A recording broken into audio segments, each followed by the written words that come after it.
Dastak drama जा रहा है अब एक बहुत ही खूबसूरत मोड़ की तरफ, क्योंकि किरण की जिंदगी में अब वो सारी खुशियां आने वाली हैं बहुत ही जल्द, जिनकी वो सही मानी में हकदार थी। लेकिन कहीं सोसाइटी के डर से, कहीं माँ बाप के प्रेशर में आके, और कहीं हस्बैंड और इन लॉज की बदसलूकी की वजह से वो इन खुशियों से महरूम थी। अब तक किरण ने तलाक के बाद 5 साल बहुत ही मजबूती से गुजारे, बजाय इसके कि रोती धोती अपने पेरेंट्स की मर्जी से फोर्सफुली कहीं दोबारा शादी कर लेती और फिर वहां भी सारी जिंदगी एडजस्ट होने की कोशिश करती रहती, खुद को अपने इकलौते बेटे से भी दूर कर लेती। उसने सबकी परवाह किए बगैर जमाने से लड़के अपने पाँव पे खड़ा होके दिखाया।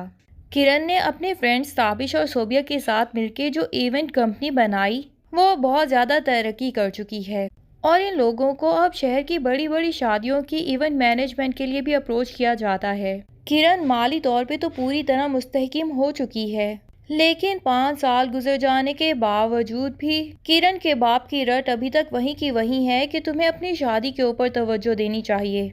किरण, जो कि पहले ही इतने बुरे एक्सपीरियंस से गुजर चुकी है, वो अब दूसरी शादी तो करना ही नहीं चाहती, लेकिन किरण का बाप कोई ना कोई रिश्ता लाके रख देता है उसके लिए। अभी भी एक दोस्त के बेटे के लिए वो किरण को शादी के लिए फोर्स कर रहा है, जो कि खुद भी डिवोर्स्ड और 2 बच्चों का बाप है, और वो किरण से शादी इस शर्त पे करना चाहता है कि शानी को किरण के माँ बाप ही संभालेंगे।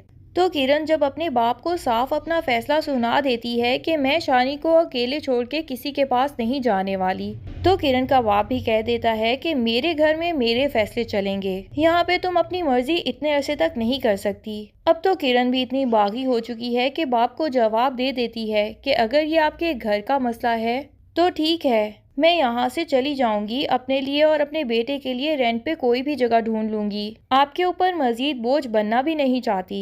किरण के चले जाने के बाद किरण की माँ ही उसके बाप को ये रियलाइज करवाती है कि ये घर आपका नहीं बल्कि मेरा है, और किरण की जिंदगी में अब मैं आपको मजीद कोई भी मुश्किलात पैदा करने नहीं दूंगी। उसकी शादी तब ही होगी जब वो खुद किसी से करना चाहेगी। किरण बिल आखिर तंग आके अपने मामू से ही सारी परेशानी शेयर करती है कि अब्बू यही चाहते हैं कि मैं अभी भी शादी कर लूं और किसी आदमी के बिला वजह मोहताज बन जाऊं।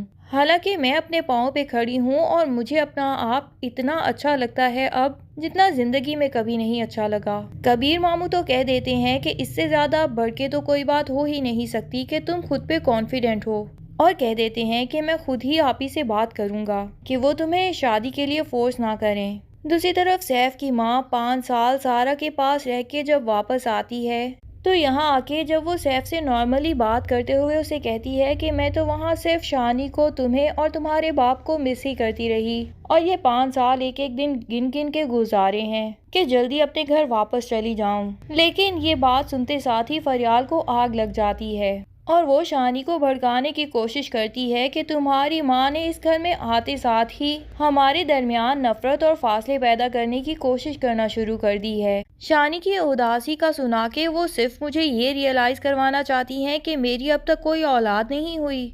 वो यहाँ नहीं थी तो देखो ये 5 साल हमने कितने सुकून से गुजारे, और ये बात हमारे दिमाग में भी कभी नहीं आई, लेकिन यहाँ आते साथ ही उन्होंने टिपिकल सासों वाली हरकतें शुरू कर दी हैं कि जो चीज़ हमारी ज़िंदगी में नहीं है अब उसी के ऊपर वो उनका फोकस रहेगा, ताकि आपको दिन ब दिन मज़ीद भड़का सकें और मेरे खिलाफ कर सकें और दोबारा से अपनी बहू के नज़दीक पहुंचा सकें। लेकिन 5 साल गुजर जाने के बाद सैफ के दिल में फरियाल की मोहब्बत के लिए भी अब उतनी शिद्दत बाकी नहीं रही कि जिस तरह उसकी हर बात में आके वो अपनी माँ के आगे भी बोल पड़ता था।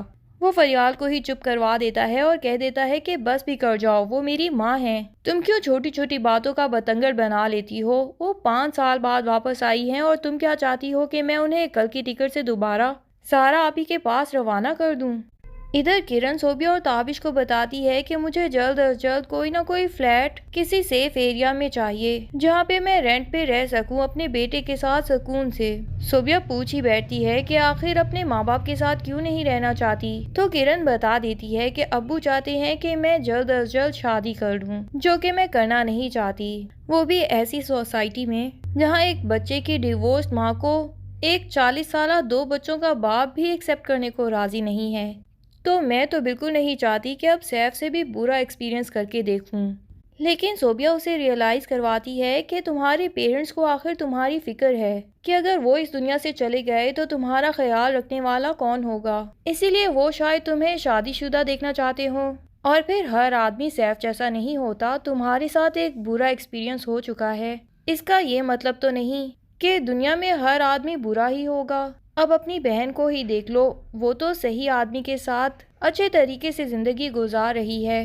तो किरण भी कह देती है कि हाँ, शादी करने में इतना प्रॉब्लम नहीं है, लेकिन अब अगर मैं शादी करूंगी भी तो अपनी मर्जी से, यूं जबरदस्ती अपने बाप के कहने पे किसी रिश्ते से नहीं, क्योंकि अब मैं अपने बाबा के दबाव में आके शादी करना नहीं चाहती। पहले एक एक्सपीरियंस करके देख ही चुकी हूँ ना। और फिर धमाकेदार वापसी होने वाली है मोइज की, जो कि आज से कई साल पहले किरण की शादी की वजह से दिल बर्दाश्ता होके पाकिस्तान से ही चला गया था। वो किरण से इतनी मोहब्बत करता था कि उसने इतने सालों में किसी और लड़की से शादी का सोचा तक नहीं। लेकिन मोइज के पेरेंट्स भी उसको शादीशुदा देखना चाहते हैं, तभी उसे जिद करके पाकिस्तान वापस बुलाते हैं। मोइज, जो कि किरण को अभी भी कहीं ना कहीं पसंद तो करता है, लेकिन इतने साल उससे दूर रहने की वजह से उसे भूल चुका था और शादी करने के लिए भी राजी हो चुका था। ये अलग बात है कि मोइज को बिल्कुल इंटरेस्ट नहीं था कि उसकी माँ ने उसके लिए किस लड़की को सेलेक्ट किया है।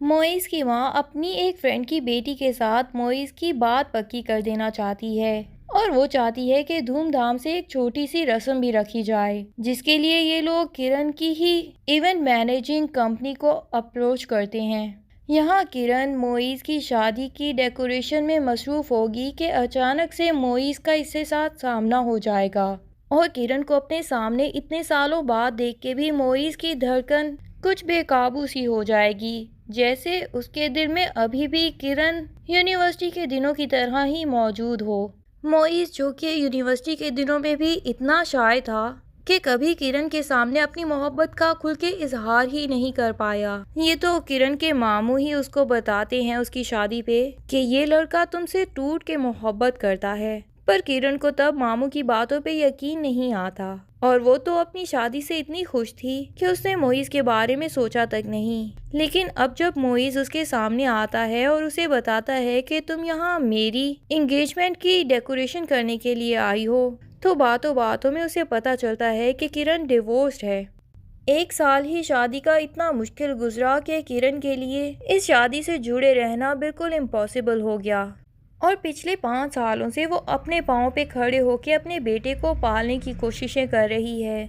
मोइज तो किरण की स्टोरी सुन के उससे मज़ीद इम्प्रेस हो जाता है और फिर रात को भी उसके जहन में यही ख्याल आता है कि आखिर यूं माँ को मेरा वापस बुलाना और फिर मेरी एंगेजमेंट पे किरण का यूं मुझे नजर आ जाना, क्या ये कोई इशारा तो नहीं। मोइज तो यूं किरण को अपने सामने देख के दोबारा से उसकी मोहब्बत में गिरफ्तार हो चुका है और अब उस लड़की के साथ तो कभी भी शादी करना नहीं चाहता जिसके साथ उसकी माँ उसका रिश्ता पक्का कर चुकी है।